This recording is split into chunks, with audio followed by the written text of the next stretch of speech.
In the 3rd year of Hoshea son of Elah king of Israel, Hezekiah son of Ahaz king of Judah began to reign. He was 25 years old when he became king, and he reigned in Jerusalem 29 years. His mother's name was Abijah daughter of Zechariah. He did what was right in the eyes of the Lord, just as his father David had done. He removed the high places, smashed the sacred stones and cut down the Asherah poles. He broke into pieces the bronze snake Moses had made, for up to that time the Israelites had been burning incense to it. It was called Nehushtan. Hezekiah trusted in the Lord, the God of Israel. There was no one like him among all the kings of Judah, either before him or after him. He held fast to the Lord and did not cease to follow him. He kept the commands the Lord had given Moses. And the Lord was with him. He was successful in whatever he undertook. He rebelled against the king of Assyria and did not serve him. From watchtower to fortified city, he defeated the Philistines, as far as Gaza and its territory. In King Hezekiah's 4th year, which was the 7th year of Hoshea, son of Elah king of Israel, Shalmaneser king of Assyria marched against Samaria and laid siege to it. At the end of 3 years the Assyrians took it. So Samaria was captured in Hezekiah's 6th year, which was the 9th year of Hoshea king of Israel. The king of Assyria deported Israel to Assyria and settled them in Halah, in Gozan on the Habor River and in towns of the Medes. This happened because they had not obeyed the Lord their God, but had violated his covenant, all that Moses the servant of the Lord commanded. They neither listened to the commands nor carried them out. In the 14th year of King Hezekiah's reign, Sennacherib king of Assyria attacked all the fortified cities of Judah and captured them. So Hezekiah king of Judah sent this message to the king of Assyria at Lachish, I have done wrong. Withdraw from me, and I will pay whatever you demand of me. The king of Assyria exacted from Hezekiah king of Judah 300 talents of silver and 30 talents of gold. So Hezekiah gave him all the silver that was found in the temple of the Lord and in the treasuries of the royal palace.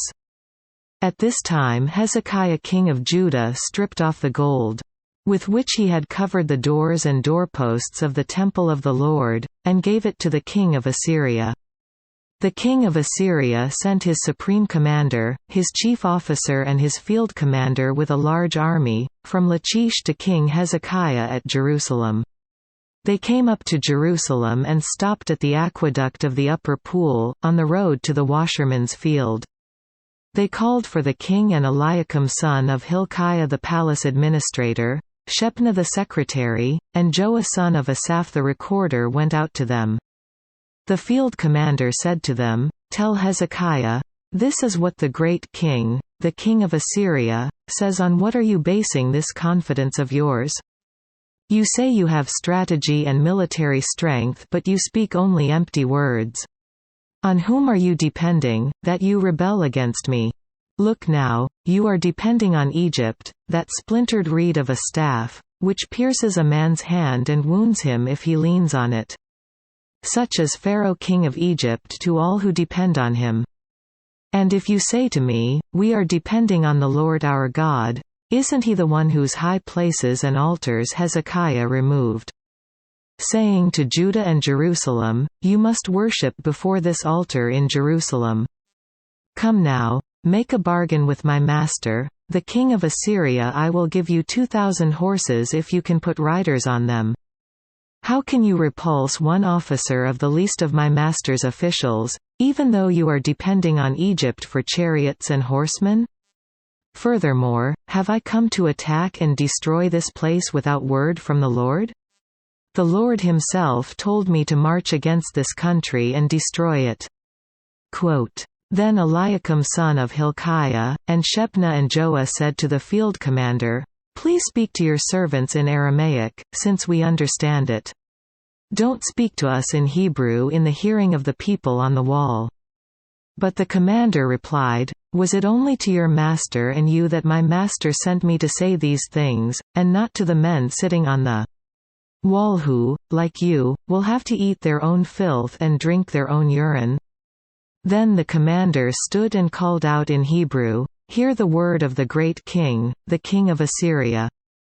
This is what the king says: Do not let Hezekiah deceive you. He cannot deliver you from my hand. Do not let Hezekiah persuade you to trust in the Lord when he says, 'The Lord will surely deliver us.' This city will not be given into the hand of the king of Assyria. Do not listen to Hezekiah. This is what the king of Assyria says: Make peace with me and come out to me. Then every one of you will eat from his own vine and fig tree and drink water from his own cistern. Until I come and take you to a land like your own, a land of grain and new wine, a land of bread and vineyards, a land of olive trees and honey. Choose life and not death. Do not listen to Hezekiah, for he is misleading you when he says, 'The Lord will deliver us.'